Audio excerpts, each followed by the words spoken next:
The U.S. is urging Europe to wean off Russian gas and lessen Moscow's influence.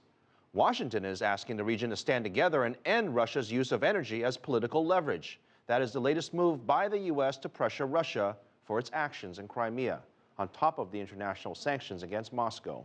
NATO has already suspended cooperating with Russia for its aggressive moves. The military alliance says Moscow cannot continue business as usual after its actions in Crimea. Barton reports. Even as Moscow calls US and NATO moves a return to the Cold War, some political analysts in Russia claim they're unlikely to have a genuine impact. Those sanctions which we have now, they are not a kind of pressure. This is more like some sign of that United States not happy with behavior of Russia, but they are not very serious.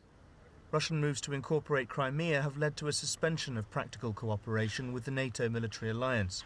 NATO's expressed concern about tens of thousands of Russian troops still on the Ukrainian border. But these are just empty words, says one member of the Russian Parliament's Upper House Committee on Foreign Affairs, given memories of Russia's war with Georgia in 2008. It is another blank shot from the countries of NATO because for the Russian Federation, it doesn't play any role and it doesn't affect the battle readiness of Russia's armed forces. In 2008, we worried about the silence from NATO's side, but it led to nothing.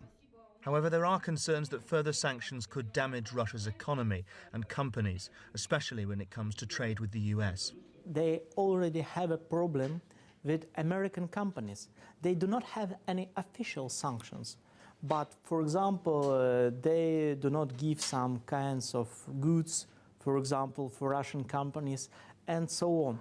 If these sanctions don't have the desired effect, more could be considered. Those targeted are now assessing the damage to their finances and freedom. Barton, CCTV, Moscow.